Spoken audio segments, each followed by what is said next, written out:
लक्ष्मण मेघनाथ युद्ध। विभीषण ने क्रोध करके अग्नि के समान बाणों की बौछार करके राक्षस सेना का विनाश करना आरंभ कर दिया।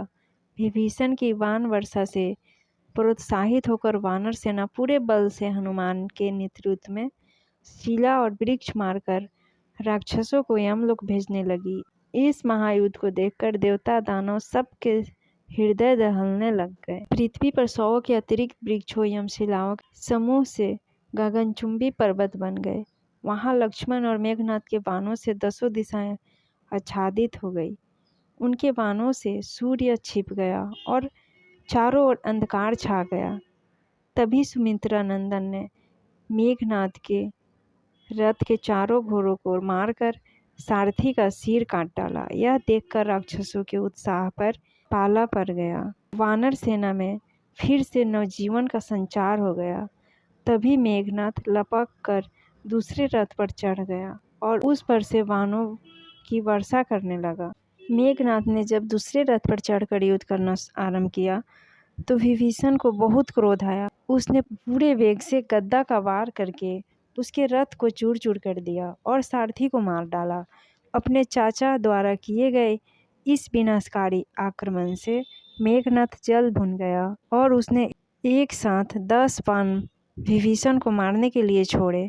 मेघनाथ के लक्ष्य को दृष्टि में रखकर लक्ष्मण ने अपने तीक्ष्ण बाणों से उन बाणों को मार्ग में ही नष्ट कर दिया। अपना बाण इस प्रकार खाली जाते देख मेघनाथ क्रोध से उन्मत्त हो गया और उसने विभीषण को मारने के लिए वह शक्तिशाली बाण छोड़ा जो उसे यमराज से प्राप्त हुआ था। वह एक अद्भुत बाण था जिसे इंद्र आदि देवता भी नहीं काट सकते थे और जिसके वार को तीनों लोकों में भी कोई सहन नहीं कर सकता था। यम बाण को अपनी ओर आता देख लक्ष्मण ने वह अप्रेमय शक्ति वाला बाण निकाला जो उन्हें कुबेर ने दिया था। उन बाणों के छूटने से संपूर्ण आकाश प्रकाश से जगमगा उठा। वे दोनों एक दूसरे से टकराए जिससे भयानक अग्नि उत्पन्न हुई और दोनों बाण जलकर भस्म हो गए। अपने बाणों को व्यर्थ जाता देख लक्ष्मण ने मेघनाथ पर वरुणास्त्र छोड़ा। उस प्रलयंकारी अस्त्र का निवारण करने के लिए इंद्रजीत ने अग्नि बाण छोड़ा। इसके परिणाम स्वरूप लक्ष्मण का वरुणास्त्र निरस्तर हो पृथ्वी पर गिर पड़ा। लगभग उसी समय मेघनाथ ने लक्ष्मण के प्राण लेने के लिए असुरास्त्र नामक बाण छोड़ा। उसके छूटते ही संपूर्ण वातावरण में अंधकार छा गया और कुछ भी देखना संभव नहीं था। अपने इस असफलता पर मेघनाथ ने बड़े जोर की गर्जना की, किंतु दूसरे ही क्षण लक्ष्मण ने सूर्यास्त्र छोड़कर उस अंधकार को दूर कर दिया जिससे पृथ्वी आकाश एवं सभी दिशाएं पूर्णतः चमकने लगी। उसी के साथ उन्होंने एक अद्वितीय बाण प्रत्यंचा पर चढ़ाते हुए यह कहकर कि रघुवंशज मणि महात्मा राम पर सत्यवादी धर्मपरायण तथा दृढ़मति हैं, तो हे बाण तू शीघ्र जाकर दुष्ट मेघनाथ को यमलोक पहुंचा। देव मंत्रों का उच्चारण करते हुए उन्होंने वह बाण छोड़ दिया। तीनों लोगों का क्षय करने की सामर्थ्य वाला वह अजय बाण संपूर्ण वातावरण को प्रकाशित करता हुआ मेघनाथ को लगा और उसका मस्तक उड़ाकर आकाश में बहुत दूर तक ले गया। मेघनाथ का मस्तक विहीन धड़ बड़े जोर का धमाका करता हुआ पृथ्वी पर गिरा। इंद्र को भी समर भूमि में पराजित करने वाले संपूर्ण देवताओं एवं दानवों को अपने नाम से ही भयभीत करने वाले इस परम पराक्रमी मेघनाथ का सुमित्रा नंदन के हाथों वध होता देखकर वानर सेना के आनंद का सीमा नहीं रही। वे बड़े जोर से हर्षध्वनि और सिंह गर्जना करते हुए राक्षसों को चुन चुन कर मारने लगे। लंका के महत्वपूर्ण स्तंभ तथा राक्षस कुल के परम तेजस्वी युवराज को इस प्रकार मरते देख राक्षस सेना का मनोबल टूट गया। उनके पैर उखड़ गए। कुछ साहसी राक्षस आधे मन से लड़ते रहे और शेष प्राण बचाकर लंका की ओर दौड़े। वानर सेना उस समय विजय उन्माद से ग्रस्त हो रही थी। उसने भागते हुए राक्षसों को भी न छोड़ा और उन पर निरंतर पत्थरों से आक्रमण करते रहे, जो उनकी पकड़ में आ गए। उन्हें नाखूनों और दांतों से चीर डाला। एक ओर राक्षस हाहाकार करते हुए भागे जा रहे थे, दूसरी ओर ऋक्ष एवं वानर राम लक्ष्मण की जय जयकार करते हुए उन्हें खदेड़ रहे थे। देवताओं एवं ऋषि मुनियों के भयंकर शत्रु के मर जाने पर सब लोग प्रसन्न हो हर्षनाद कर रहे थे। अपने पुत्र इंद्रजीत की मृत्यु का समाचार सुनकर रावण दुखी एवं व्याकुल हो विलाप करने लगा। फिर पुत्र वध के प्रतिशोध की ज्वाला ने उसे अत्यंत क्रोध कर दिया। वह राक्षसों को एकत्रित कर बोला, हे निशाचरों, मैंने घोर तपस्या करके ब्रह्मा जी से अद्भुत कवच प्राप्त किया है। उसके कारण मुझे कभी कोई देवता या राक्षस पराजित नहीं कर सकता। देवासुर संग्राम में प्रसन्न होकर ब्रह्मा जी ने मुझे बाण सहित विशाल धनुष भी दिया है। आज मैं उसी धनुष से राम लक्ष्मण का वध कर दूंगा।